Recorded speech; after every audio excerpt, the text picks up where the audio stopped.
Et des stratégies sur l'huile de palme africaine, un groupe de liaison stratégique composé de tous les pays africains et destiné à réfléchir verra le jour. Cet organisme de dimension continentale sera parrainé par le ministre ivoirien de l'Agriculture et présidé par Guy Alain Gauze. Cette déclaration a été signée par tous les pays producteurs présents. Les planteurs sont satisfaits des résolutions prises.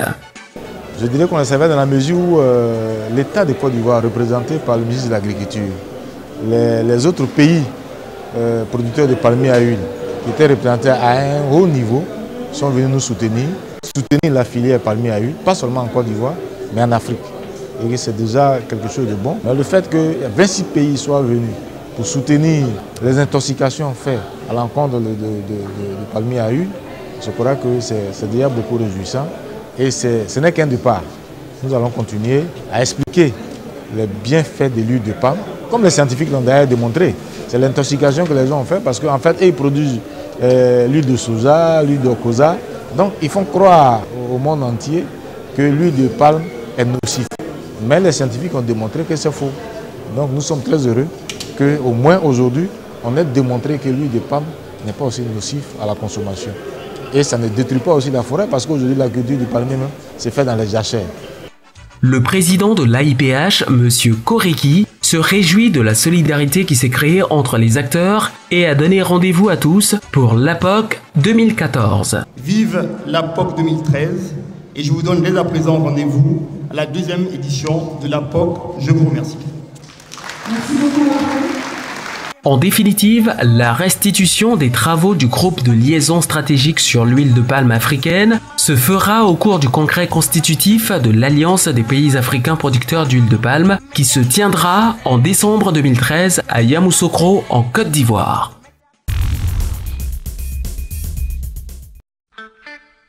Après une brève incursion la semaine dernière dans l'univers des femmes productrices de champignons de la cité du Lémoutou Dabou qui a suscité beaucoup d'engouement chez les téléspectateurs, l'Agence pour la valorisation de l'agriculture, AVA, a décidé de présenter une autre dimension de cette activité. À cet effet, elle est allée à la rencontre des pensionnaires de la formation pratique de la culture du champignon, dénommée aussi champignonnerie. Rappelons que les modules de formation de cette culture s'articulent notamment autour du processus de compostage à la fructification.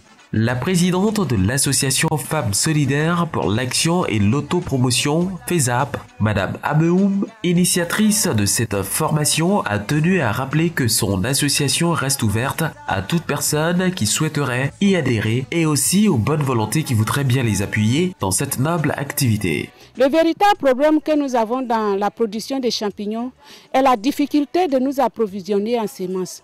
Nous sommes obligés d'aller au Ghana pour acheter ce facteur de production essentiel. Le processus d'achat au Ghana peut durer au moins 1 mois. C'est pourquoi nous recherchons des personnes ou institutions de bonne volonté pour nous aider à créer un centre sémencier afin de produire la semence sur notre site que vous voyez. Nous ne voulons pas que le découragement gagne notre association par manque de semences. Au-delà de cette formation pratique, notons que la culture du champignon semble être une bonne voie de débouché pour les personnes en quête d'orientation en agriculture et une alternative en viande de notre alimentation.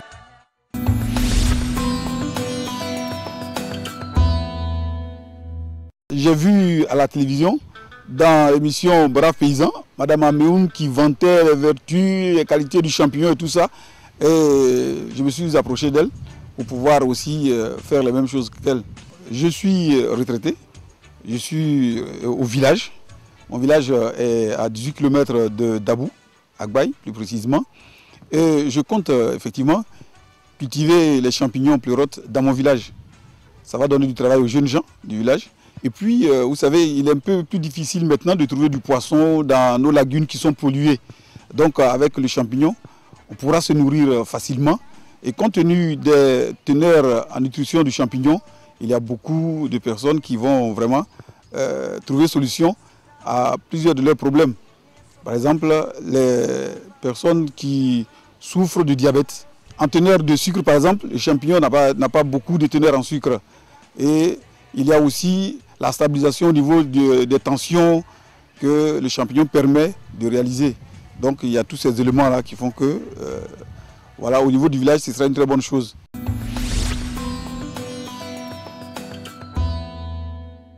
Je vous donne rendez-vous dans 15 jours pour un autre thème, toujours dans le domaine agricole. Cette fois-ci, nous parlerons de la culture de la banane plantain.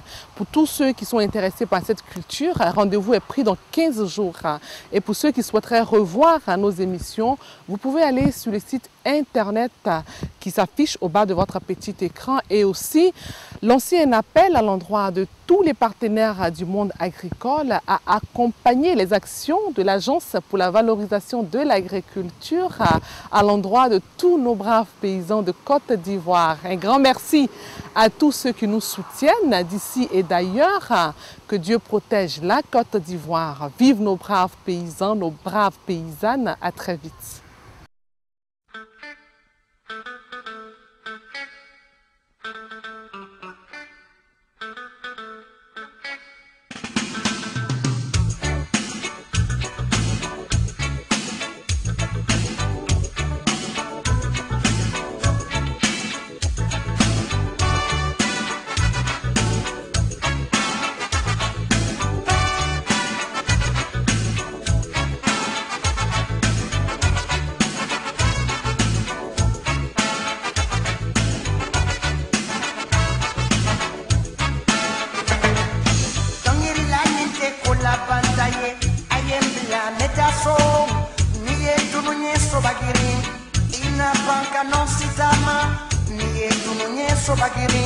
Ina banka non sitama, meta marosene, meta gabasene, meta kusene.